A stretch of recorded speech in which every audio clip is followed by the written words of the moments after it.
Bonjour. À l'approche d'Halloween, les enfants se font peur avec des citrouilles.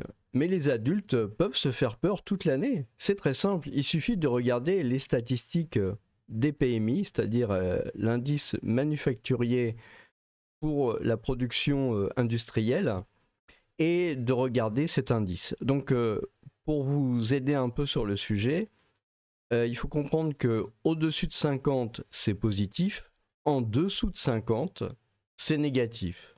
Au-dessus de 50, ça va. En dessous de 50, ça va pas. Donc par exemple, on peut voir là actuellement, Eurozone 49,7, ça va pas, c'est tout juste. La Chine, ça va, 50,3, voilà, ça va, mais c'est tout juste quand même. Si on regarde d'autres pays, par exemple, on a l'Autriche. L'Autriche à 42,8, là c'est catastrophique. C'est absolument une vraie catastrophe. Le Brésil 53,2, ça peut aller. L'indice PMI de manufacturing pour la Chine 49,3, bon, c'est pas terrible. Et puis l'Eurozone 45,9, c'est vraiment pas génial du tout. Et la France, malheureusement, 44,5, c'est une vraie catastrophe. Il faut reconnaître qu'on n'est pas aidé parce que l'Allemagne est à 42,6 et donc c'est aussi une catastrophe pour les Allemands.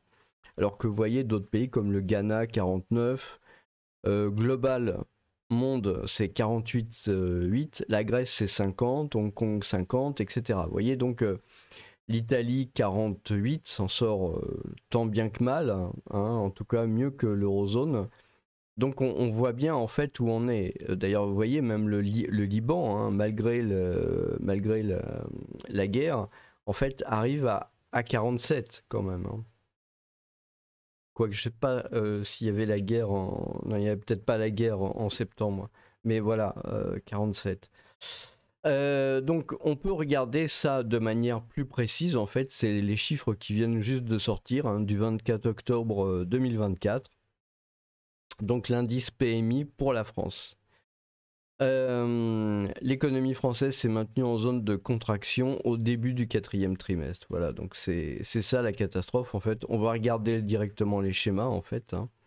Donc on a l'indice composite de l'activité globale, donc l'indice PMI. On voit que là on est en train de tomber ici sous le zéro, ça veut dire voilà.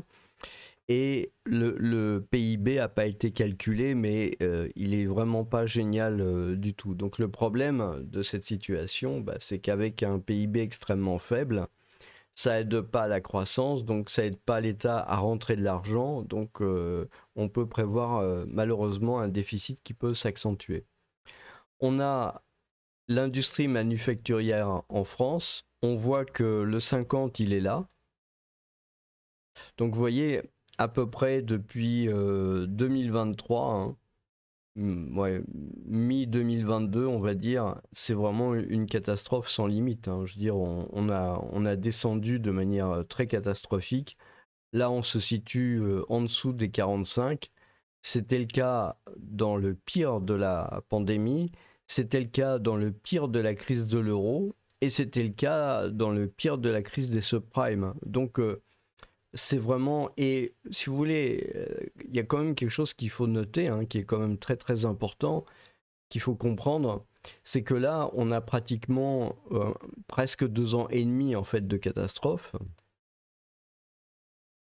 alors qu'en fait ça avait duré très très peu de temps pendant la pandémie, ça avait duré nettement moins longtemps, à peu près une année pendant la crise de l'euro, et à peu près voilà aussi une année, on va dire, au même niveau hein, dans la crise des subprimes. Donc si vous voulez, on est vraiment dans une séquence qui dure vraiment depuis longtemps et qui est extrêmement catastrophique, extrêmement catastrophique. Alors c'est lié aussi à l'environnement. Hein. On a vu que le comportement de l'Allemagne était vraiment aussi pas terrible, mais malheureusement, bah, on est directement impacté par ça et on est probablement aussi impacté par la situation aux États-Unis. Si on regarde la situation des États-Unis, hein, si on prend le 10 ans moins 2 ans américain, donc vous commencez à avoir l'habitude de cet indicateur, et ben si on regarde où on en est actuellement le 24 octobre 2024, vous voyez, on a franchi ici vers le haut, au-dessus du zéro, on a franchi ça début septembre, ça veut dire ça fait déjà 2 mois, hein, septembre, octobre, on est passé au-dessus. Et c'est un peu comme vous passez de l'autre côté du miroir, c'est-à-dire que dans les cet indicateur est prédictif d'une récession aux États-Unis dans les trimestres qui suivent.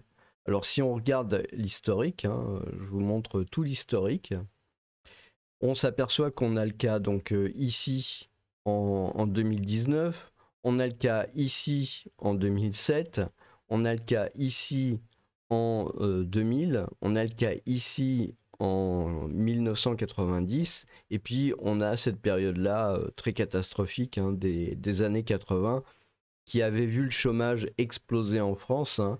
De toute cette période des années 70 aux années 80-90, le chômage a cru de 300 à 400 000 personnes vers les 3 millions de personnes. Donc c'est quelque chose de relativement...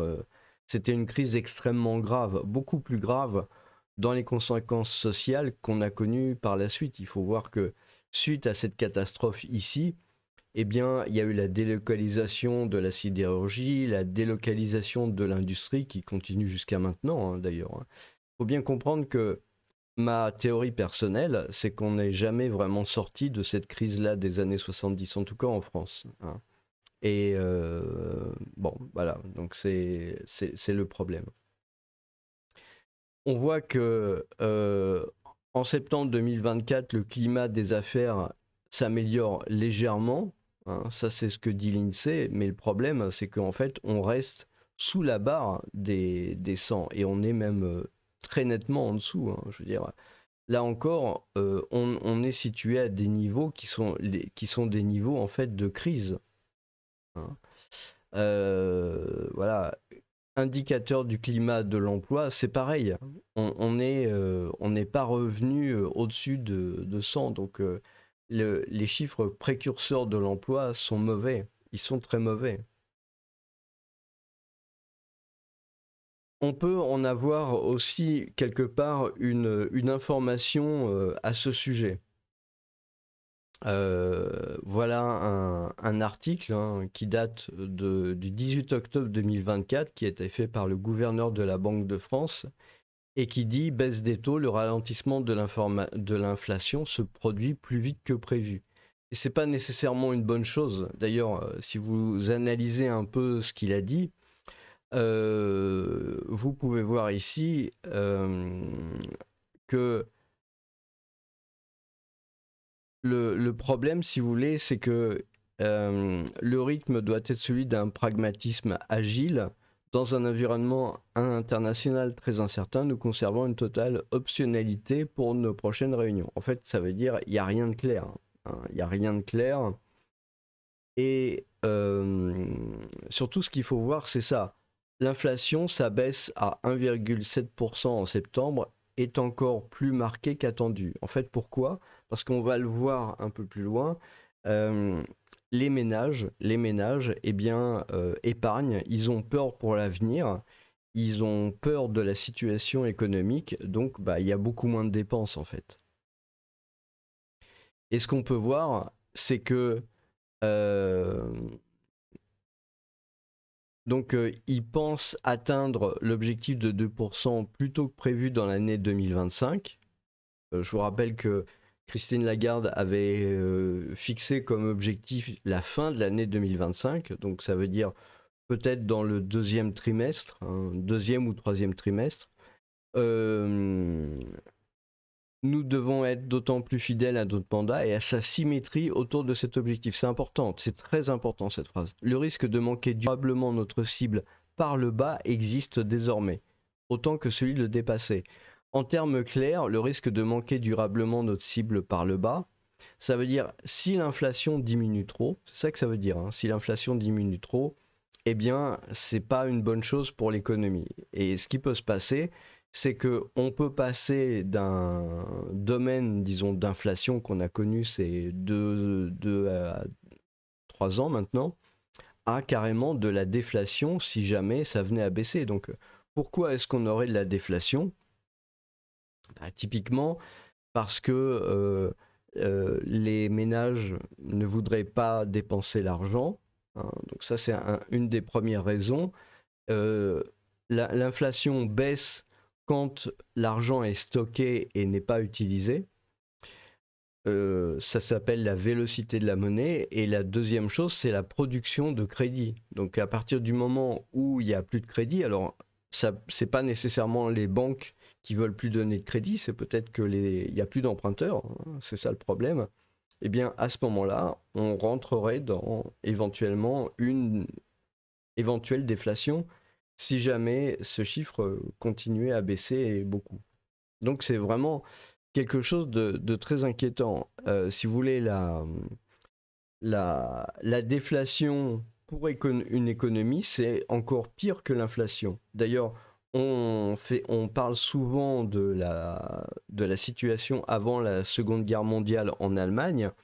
On fait souvent référence à l'hyperinflation qui avait causé les problèmes politiques, mais la réalité vraie, si j'ose dire, c'est qu'à cette époque-là, en fait, c'est plutôt la déflation qui avait causé les problèmes politiques, parce que si vous voulez, la déflation, c'est une véritable bombe atomique pour l'économie. Pourquoi c'est une véritable bombe atomique pour l'économie?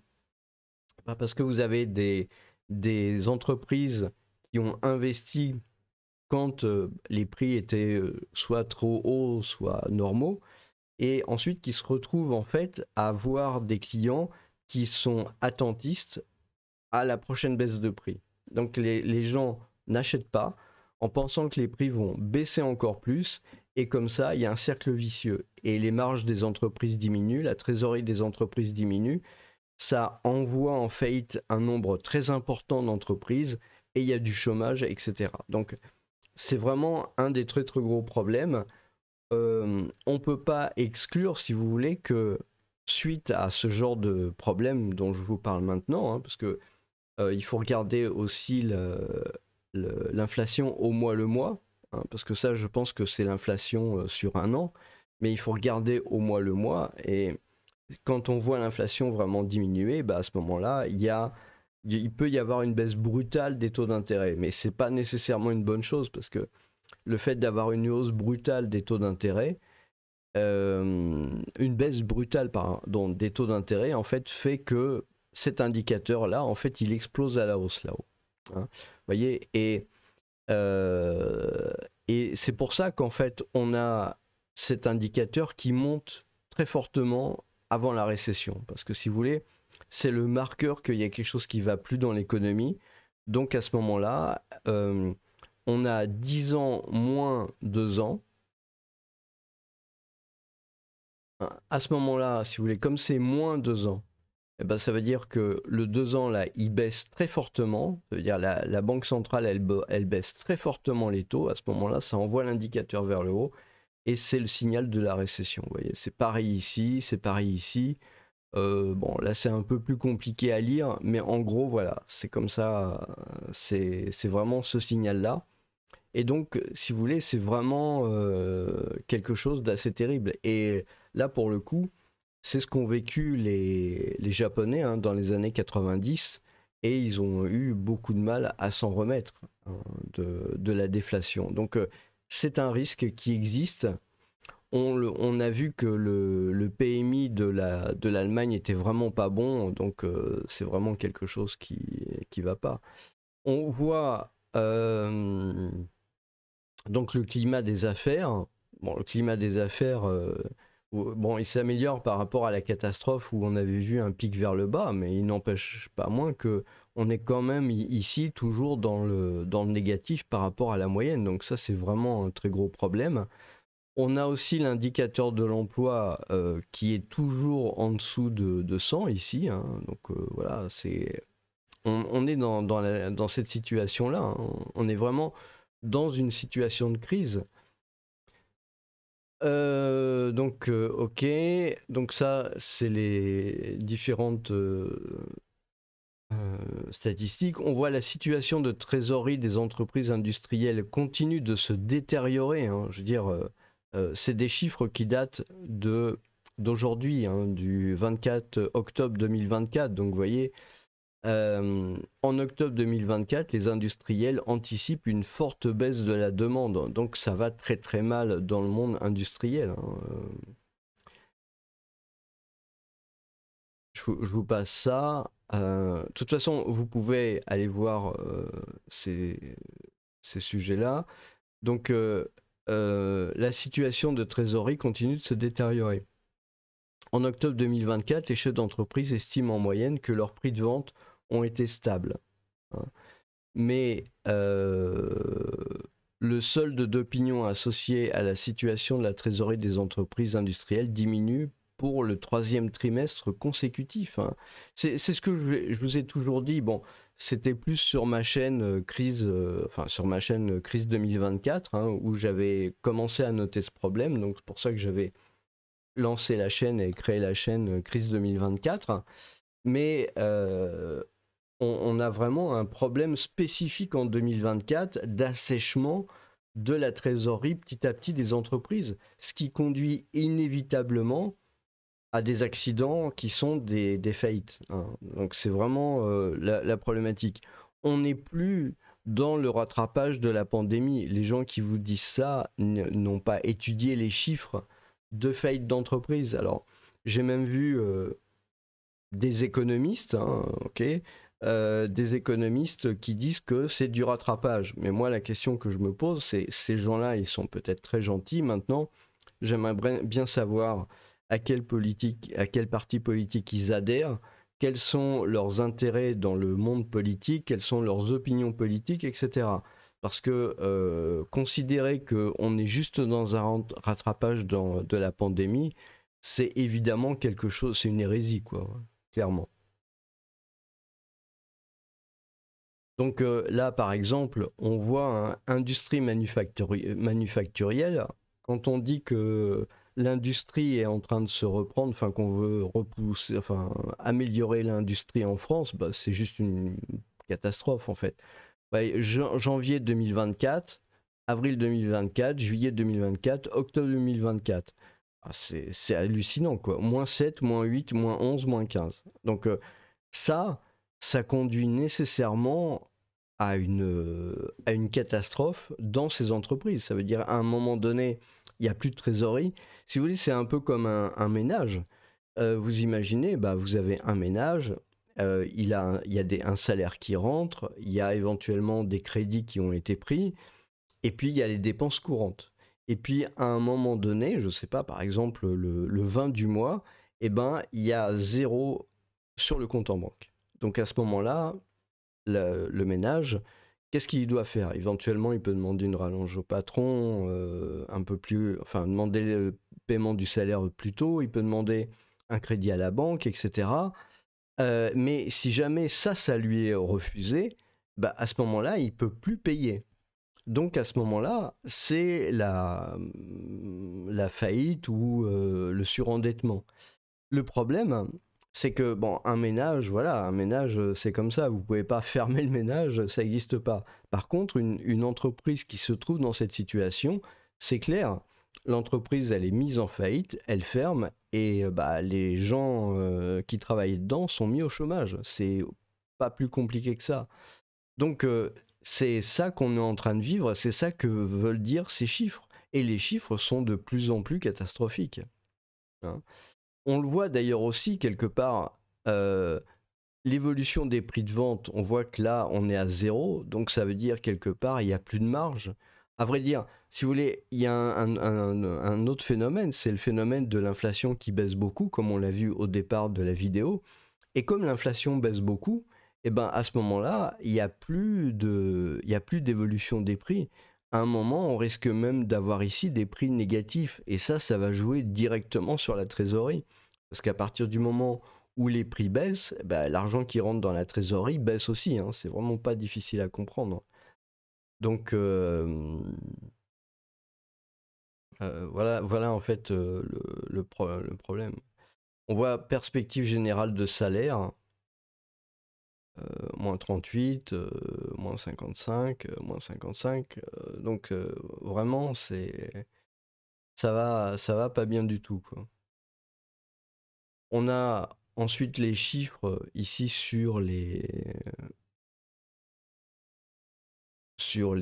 différentes industries. Bon, je ne vais pas non plus faire trop en détail. Après, je pense que c'est bien de voir un peu ce qui se passe. Le chiffre qui est très très important, c'est celui-là. Opinion des industriels, demande et facteurs de production. Donc vous avez la demande globale et surtout ce qu'il faut voir, c'est la demande étrangère. Et la demande étrangère, on voit que les prévisions, elles sont catastrophiques. -7, évolution prévue. Voilà.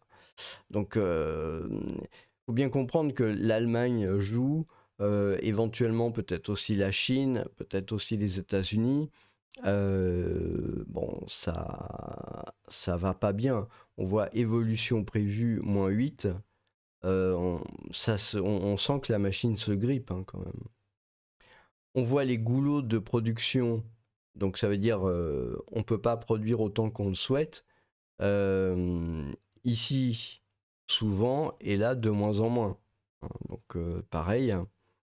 Et, bon, pareil sur les capacités de production, taux d'utilisation des capacités de production, on tombe vers le plus bas, enfin, vers le bas, c'est pas le plus bas. Et puis, évolution prévue des investissements, voilà, on est 8, 7. Donc vous voyez, hein, c'est juillet, octobre, mine de rien, ça correspond quand même à des périodes de 3 mois. Hein. Donc c'est quelque chose de bien avancé hein, quand même. Hein. Vous avez, donc ça fait mai, juin, juillet, août, septembre, octobre, ça fait 6 mois. Donc là, vous avez 6 mois. Donc c'est une tendance lourde. Hein. C'est pas un épiphénomène. Hein. Donc ce qu'on peut voir aussi, c'est cette situation-là. Donc ça, j'en avais parlé, puisque ça date du 18 octobre, mais c'est la baisse de la création d'entreprises qui est là et vraiment, pour le coup, absolument catastrophique. Les entreprises classiques, petit à petit, la création se casse vraiment la figure. Je pense que ça, c'est dû aux incertitudes politiques. En même temps, c'est dû aussi à la faiblesse de l'économie, hein, clairement. Et puis vous avez la baisse des créations comment dire, des entreprises tout compris, c'est-à-dire micro-entrepreneurs et entrepreneurs classiques. Et on voit bien hein, que la baisse là ici, elle est moindre que celle-là. Donc ça veut dire qu'en fait, les micro-entrepreneurs, les auto-entrepreneurs ont vraiment évité de créer des entreprises en septembre. Hein.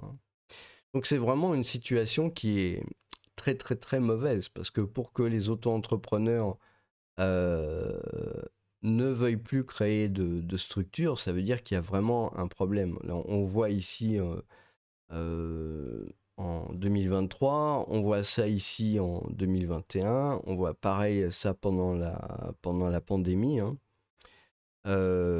Et puis on peut le voir de moindre manière en 2014. Et bon, ça avait été lancé. Moi, je suis pour le statut d'entrepreneur. Je trouve que c'est une très très bonne chose. Bon, s'il reste simple, hein, s'il se complexifie, là, pour le coup, ça devient un boulet. Hein. Bon, je pense que malheureusement, c'est un peu comme ça que ça se passe. Mais bon, là, on voit vraiment qu'il y a un gros souci. Donc, c'est vraiment un problème. C'est vraiment un problème de voir qu'il y a beaucoup moins d'auto-entrepreneurs. Parce que généralement, quand il y a une crise, en fait, le nombre de créations de postes par auto-entrepreneur augmente. Hein, ça augmente. C'est-à-dire que, en fait, les gens sont mis au chômage, mais ils arrivent à trouver des petits boulots, etc., ou des boulots plus ou moins bien payés. Donc, voilà, c'est pour ça que ça augmente. Mais là, c'est carrément plus du tout le cas. Là, on voit que... Et c'est synchronisé, c'est ça qui pose problème. Hein. Donc, ensuite, j'ai voulu analyser l'activité des agences de travail temporaires, parce que c'est particulièrement important, c'est précurseur de l'emploi. Hein, les agences de travail temporaire, elles sont précurseurs. Pourquoi? Parce que c'est très classique dans les entreprises, quand il y a un problème, les entreprises commencent à se débarrasser de tous les gens où ça coûte rien de les virer. Donc, vous avez typiquement les auto-entrepreneurs, les micro-entrepreneurs, les freelances, les indépendants, et vous avez les intérimaires. Généralement, c'est eux qui partent en premier dès qu'il y a un problème. Et là, c'est ce qu'on voit. On voit les effectifs, par exemple. Les effectifs, il y a eu un pic peut-être en septembre, mais là, c'est clairement dirigé vers le bas. Hein. On voit que ça date pas d'hier, ça date de 2022. Hein. Donc là, il y a une chute permanente en fait. On voit qu'on est passé au zéro ici à peu près en probablement début 2024. Hein. Hein, donc là, c'est vraiment, on est vraiment dans le négatif. Hein. D'ailleurs, on le voit est marqué ici, hein, effectif moins 8%. Hein. Et puis on voit la tendance des prix aussi, elle est clairement à la baisse. Donc là, c'est pareil. Hein. Vous voyez le zéro, pardon, faut pas que je dise de bêtises. Voilà, c'est sur l'échelle de gauche. Voilà, on est là. Voilà, on vient de passer sous le zéro en fait. Hein. On vient de passer sous le zéro, donc ça veut dire que les prix baissent. Hein. Donc vous voyez, c'est pas un très bon signal quand les prix baissent de manière généralisée. Ça veut dire qu'il y a vraiment un problème dans l'économie. Hein. Et c'est le cas. C'est vraiment le cas. Vous voyez, les prix, là, on voit, ils sont moins 1. Alors, vous avez la trésorerie. Donc la trésorerie, il faut considérer la moyenne. Alors, la trésorerie des entreprises d'intérim, elle est pas nécessairement... Elle apparaît pas nécessairement comme catastrophique. Pourquoi? C'est assez facile à comprendre, parce que vous avez des intérimaires, donc c'est des gens qui ne sont pas nécessairement salariés, donc c'est assez facile finalement de rompre le contrat quand il n'y a pas de clients, quand il n'y a pas de poste. Donc c'est pour ça que c'est des entreprises qui peuvent, disons, un peu sauvegarder la trésorerie. Mais si vous regardez... Si vous comparez la trésorerie de 2018 et 2019 par rapport à ce qui se passe depuis 2022, hein, quand même, hein, là, ça commence à faire à peu près 2 ans, vous vous rendez compte que c'est absolument catastrophique. Donc, et si vous voulez, ça c'est un marqueur que ça va mal au niveau de l'emploi. Alors maintenant, qu'il y ait des gens il y a des gens qui ont créé des auto-entrepreneurs, des structures comme ça, qui se retrouvent pas comptés dans les chiffres du chômage. Mais le problème, c'est que la capacité des gens à créer de la richesse, si vous voulez, elle n'est pas à 100%. Donc vous avez des gens qui sont pas comptés comme des chômeurs, mais qui en fait sont quand même des chômeurs, peut-être à 50 ou à 75%, parce que en fait ils n'ont pas, en regard de leur capacité de travail, de production, ils n'ont pas des avantages sociaux et un salaire correspondant. Et donc c'est ça le problème. Donc c'est pour ça que la situation des agences de travail temporaire, elle est particulièrement importante. On voit activité -4, prévision 0. Donc voilà, on va passer à un hiver où le travail, ça va être gelé.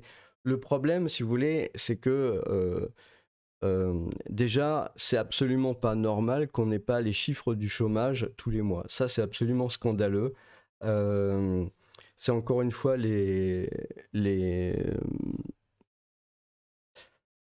jeunes et inexpérimentés Mozart socialistes de la finance qui ont absolument voulu casser le thermomètre. Et c'est une hérésie. Il faut avoir des chiffres sur l'économie au moins au mois le mois. Parce que c'est ce qui permet de piloter un peu les entreprises. Le problème, c'est que ce qui est très dangereux avec ce système de ne pas avoir les chiffres en temps voulu, en temps normal, c'est d'avoir une surprise très grave à un moment donné. Et à ce moment-là, d'avoir une espèce de panique. Donc c'est vraiment pas une bonne chose. Surtout qu'on est obligé de faire appel à des proxys en termes d'indicateurs. Donc c'est pour ça que voilà, les agences de travail temporaire, si vous voulez, ça sert de proxy. La création aussi des entreprises de micro-entrepreneurs, ça sert aussi de proxy. Vous avez la pauvreté aussi qui sert de proxy. C'est ce qu'on est obligé d'utiliser, faute de chiffres, tous les mois. Et ça, c'est scandaleux. On devrait avoir les chiffres du chômage absolument tous les mois. C'est pas normal qu'on ne les ait pas. quitte à ce qu'il y ait des correctifs ou corriger des variations saisonnières et des jours ouvrables comme ça se fait avec l'INSEE. Donc c'est absolument pas normal qu'on n'ait pas un accès tous les mois aux chiffres du chômage. Le risque, c'est vraiment d'avoir une très grave surprise à un moment donné. Et puis, c'est important pour l'économie de bien, de bien quantifier le chômage réel. C'est celui dont je parle. Pour moi, le chômage réel, si vous voulez, c'est est-ce que en face d'une capacité de production de richesse matérielle ou intellectuelle ou de services, est-ce qu'on a la bonne rémunération, les bons avantages sociaux au niveau qui va bien? À ce moment-là, ça veut dire l'économie, elle fonctionne de manière équilibrée. Mais si vous avez des gens qui sont soi-disant pas au chômage, alors que finalement ils produisent beaucoup moins de richesses, ils gagnent beaucoup moins d'argent, ils ont beaucoup moins d'avantages sociaux, parce qu'ils sont pas dans les bonnes catégories, là ça va pas. Là, ça va pas. C'est casser le thermomètre, ça va pas quoi. Ok, donc ce qui est important aussi, c'est le dépôt dans les régions françaises. En fait, quelque part, ça peut être, je sais pas si on peut considérer ça comme une bonne nouvelle, mais en tout cas, voilà, vous avez le chiffre des dépôts bancaires dans les régions françaises. En fait, ce qui va nous intéresser, c'est uniquement France métropolitaine. Je ne vais pas analyser les détails. Simplement, il faut bien voir que en août, donc le dernier chiffre dont on dispose, hein, qui est sorti il n'y a pas longtemps, hier le 23 octobre 2024, on a 2844 milliards d'argent sous forme de dépôt bancaire. Et avant, hein, donc en juillet, il y avait 2845,5. Donc on voit que ça a baissé en termes de dépôt bancaire. Mais on voit que ce sont quand même des sommes énormes. Hein. Là, on est presque, si vous voulez, avec ce chiffre-là, on est presque au niveau de la dette globale française, plus de 3 000 milliards d'euros. Hein. Donc, et si vous voulez, si on compte ce qu'on doit aux étrangers, aux non-résidents, on leur doit à peu près, donc je n'ai pas les chiffres en tête, mais je crois que c'est à peu près 1500 milliards d'euros. Hein. Donc si vous voulez, voilà, il y a largement, très largement de quoi rembourser la dette aux étrangers si c'était nécessaire. En fait, le patrimoine des Français en privé hein, s'élève à 12 000 milliards d'euros. Donc il n'y a pratiquement pas de sujet pour la dette malgré comment dire, malgré un peu le théâtre qui se joue en ce moment à l'Assemblée nationale. Je veux dire, euh, mais me faites pas dire ce que j'ai pas dit. Si vous voulez, je considère que en 2024, 2025, 2026, probablement même jusqu'en 2024, il n'y a pas vraiment de problème de dette en tant que tel, parce qu'il y a tout cet argent-là, en fait, qui sert de collatéral. Donc à moins d'une crise réellement extrêmement grave, hein, qui déprécierait beaucoup les actifs des Français et de l'État, on n'en est vraiment pas proche du tout. Maintenant, il y a une trajectoire qui est problématique, c'est la trajectoire du déficit, parce que il y a visiblement plus de contrôle qui est dû justement à une situation économique qui est en train de se dégrader et qui va probablement se dégrader encore pendant probablement un certain nombre de trimestres. Et donc c'est plutôt ça où est le problème, c'est-à-dire qu'à un moment, l'État peut voilà, se retrouver euh, à ne pas pouvoir emprunter à des bons taux, avec une dégradation continue de la dette pendant les 3 ans qui nous séparent de 2027 par exemple. Mais donc voilà un peu la situation. Normalement, ça en fait, il y a beaucoup d'argent. Alors on voit que ça commence à baisser un peu, hein, mais en fait, si vous regardez par exemple, si vous regardez, voilà, donc 2024, donc au mois de mai, hein, donc c'est nécessairement pour les chiffres qui sont avant. Donc voilà, au 31 mai, on est à 2841. 2841. Si on regarde au mois d'août, 2844. Donc si vous voulez, ça a augmenté. Donc ça veut dire quelque part, les Français en fait épargnent et stockent de plus en plus d'argent. En fait, ce qui se passe, c'est que les Français sont inquiets. Les Français sont inquiets. Il y a l'incertitude politique qui est au maximum. Et donc, voilà. Et le fait de stocker l'argent, en fait, fait que l'argent ne circule pas. Donc, c'est en partie pour ça que vous avez ce qu'on a vu au départ, c'est-à-dire une baisse de l'inflation qui se produit plus vite que prévu, en fait. Donc, bon, je suis pas là, de toute façon, ouais, les économistes viennent pas viennent pas prendre des idées sur la chaîne, donc voilà, il n'y a pas de souci, mais c'est clair que la tentation, elle peut être très très grande à un moment donné, d'essayer de faire en sorte pour que tout cet argent soit remis en circulation dans l'économie de manière à remonter le niveau d'inflation, à remonter le PIB, à remonter aussi la ponction de l'État sur l'argent qui est économisé, de manière à pouvoir rembourser la dette, etc. Et donc aussi accélérer l'économie, le fonctionnement de l'économie, etc. La tentation, elle peut être très grande hein, de taper là-dedans, ça c'est très très clair. Donc le climat des affaires. Le climat des affaires dans l'industrie. Donc vient juste de paraître 24/10/2024. Donc octobre 2024, là c'est vraiment Halloween hein, dont je parlais au départ. Indicateur synthétique du climat des affaires, on s'aperçoit que c'est une catastrophe sans mélange. Là on est vraiment en train de commencer à aller chercher le pétrole là, dans le fond. Comme c'était le cas pendant la pandémie, comme c'était le cas pendant la crise de l'euro, comme c'était le cas pendant la crise des subprimes, voilà, c'est juste une catastrophe, quoi, évidemment. Donc, on peut voir d'ailleurs hein, que c'est dû, par exemple, les carnets de commandes étrangers, on voit que ça souffre énormément, hein, août, septembre, octobre. Je parle même pas de ce qui se passait avant.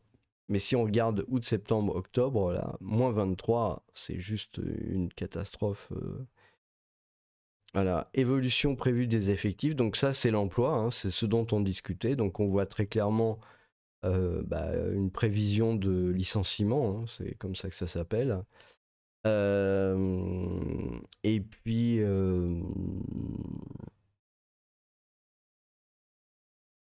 incertitude économique ressentie.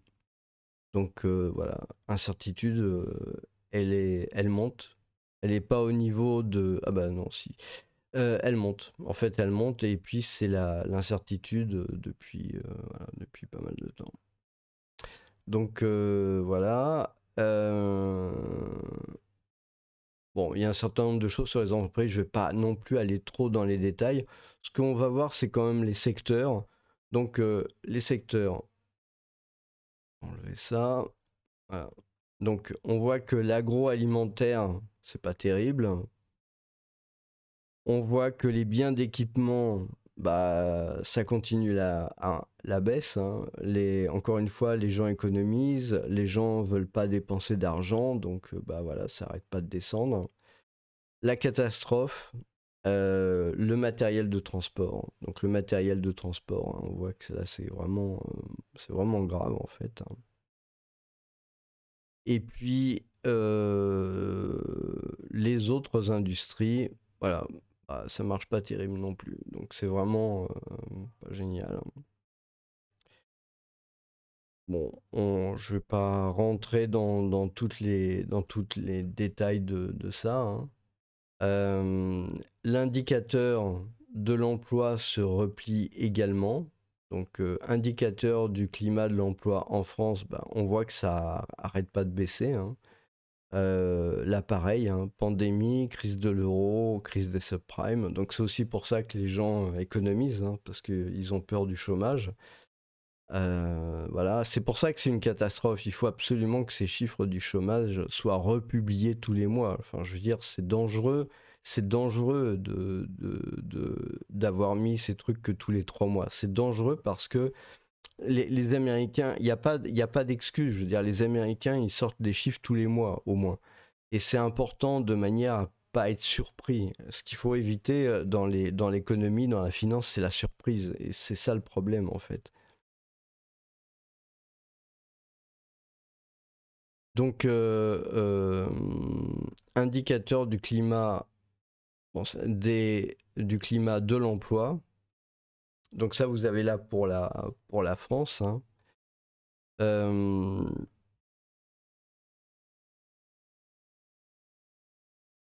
climat des affaires et climat de l'emploi. Voilà, c'est ici. Donc, on voit que voilà, ça n'arrête pas de baisser. Et l'industrie est particulièrement touchée, en fait. On voit que l'industrie, elle est vraiment touchée, quoi. Donc, voilà, c'est vraiment un très gros point faible. C'est vraiment un très gros point faible en France, en fait. Mais c'est un peu normal, hein, je veux dire, c'est compliqué de faire du business en France, hein. Ces derniers temps, j'ai parlé beaucoup d'impôts sur la chaîne, beaucoup d'impositions, mais je sais pas, quoi. Un jour, il faut peut-être que les politiques comprennent que le problème, c'est pas tellement le niveau de l'impôt. Je sais que beaucoup de gens seront pas d'accord avec ça, mais c'est surtout les, les entreprises. J'arrive pas à comprendre pourquoi on comprend pas ça. Je veux dire, c'est un truc qui me paraît assez hallucinant. Je veux dire, c'est quand même pas difficile à comprendre. Vous avez une entreprise de 1000 personnes. Donc, vous faites un chiffre d'affaires, hein, vous avez 1000 personnes, vous faites un chiffre d'affaires de 1000 euros, on va dire. Vous payez, vous prenez tout cet argent, vous distribuez un salaire. Vous allez distribuer un salaire de 1 euro par personne. OK ? Si vous avez besoin d'une personne pour faire toutes les tâches administratives, vous allez donc le payer 1 euro, hein. Donc vous allez devoir gagner en chiffre d'affaires non plus 1000 euros, mais 1001 euros. Donc vous allez devoir rajouter 0,1% à votre chiffre d'affaires. C'est quand même pas très difficile à comprendre. Maintenant, si vous êtes une entreprise de 10 personnes, vous allez avoir un chiffre d'affaires de 10 euros. Vous allez devoir embaucher une personne pour s'occuper de toute la folie administrative française. Et là, c'est pas 0,1%, c'est pas 0,1 que vous aurez besoin de rajouter, mais c'est 1 que vous allez avoir besoin de rajouter. Donc en fait, ça veut dire 10%. Et là, ça veut dire qu'au lieu de faire un chiffre d'affaires eh bien de 100%, vous allez être obligé de faire un chiffre d'affaires de 110%. Donc ça va demander un fardeau monstrueux supplémentaire pour remplir toutes les paperasses, oui, ou les pages web, hein. Je veux dire, c'est pareil. Je veux dire, quand je dis paperasse, c'est évidemment les formulaires, tous ces trucs administratifs. Donc en fait, ça crée quelque part un gros boulet sur les petites entreprises qui justement, elles n'en ont pas besoin parce que elles sont vraiment dans cette situation de précarité. Donc si vous voulez, l'entreprise, elle arrive à se débrouiller un peu, mine de rien, quand elle a une petite taille, mais dès qu'elle commence à dépasser je sais pas, les 10 ou à 10, 30, 50, hein, je crois que le seuil est à peu près là, c'est terminé. L'entreprise, elle peut plus se développer. Le patron, à ce moment-là, il peut dire, bon, allez, on arrête tout, c'est bon. Donc à ce moment-là, tous les gens ne sont plus embauchés. Et à ce moment-là, il y a des concurrents à l'extérieur qui, eux, n'ont pas ce genre de problème, bah, qui peuvent venir prendre les marchés, etc. La réalité, en fait, le problème, la seule raison pour laquelle il y a tout ce fardeau administratif, c'est juste pour justifier qu'à un moment donné, il y a des gens qui sont embauchés dans l'administration pour pouvoir contrôler ça. On leur verse un salaire qui va être pris sur les entreprises qui, elles, produisent de la richesse. Donc en fait, les entreprises vont devoir se taper en fait tous ces formulaires, tout ce fardeau administratif en payant des gens, en payant des ressources, en payant tout un tas de services pour pouvoir arriver à s'acquitter de ces tâches, hein. Et une partie du bénéfice qui va être sorti de l'entreprise, en fait, euh, va aller à l'État pour payer le salaire des gens qui vont contrôler tout le fardeau. Quand je dis contrôler, c'est pas que contrôler, hein, ça va être ceux qui font les lois, ceux qui font les règlements, ceux qui font les formulaires, ceux qui font les sites web des formulaires, etc. Donc tous ces gens-là vont être payés par les victimes du truc administratif. Et au final, bah, tout le monde y perd. Parce que la France, à cause de ça, hein, depuis des dizaines d'années, est dans une situation catastrophique. On est en train de tomber vers le bas. C'est ce que montre la partie industrielle, parce que justement, c'est dans la production matérielle que c'est compliqué. Le service, vous pouvez toujours réduire la voilure, ça demande beaucoup moins de prévision, ça permet de s'adapter beaucoup plus facilement au service. Mais quand vous êtes sur du domaine industriel, bah c'est comme un paquebot, hein. Une fois que c'est lancé, pour l'arrêter, il faut beaucoup de temps. Donc, et donc, c'est juste catastrophique. Et le problème, c'est que personne en France ne semble avoir compris ce truc-là. Personne, hein, puisque les choses ne font que se complexifier. Alors tout le monde se gargarise de développement durable, de écologie. Eh mais attends, c'est ce que tu es en train de faire. Je veux dire, on a des entreprises, on a des gens qui produisent de la richesse, qui sont conscients des problématiques d'écologie, ce truc comme ça. Vous êtes juste en train de détruire tous ces gens-là, tout ce tissu économique qui pense justement à la planète et à l'écologie et tout ça, pour favoriser des gens qui se trouvent de l'autre côté de la planète, qui eux, c'est le dernier de leurs soucis, mais alors le dernier de leurs soucis, hein. Et qui finalement vont prendre la place en fait des entreprises. À la fin, bah, il n'y aura plus rien qui sera créé en France. Et par contre, la France aura plus de liberté, c'est-à-dire que la politique industrielle, la politique commerciale et financière va se décider ailleurs, dans des pays qui, eux, euh, l'écologie, le développement durable, tout ça, ils en ont rien à carrer. Voilà, je vous remercie, bonne journée.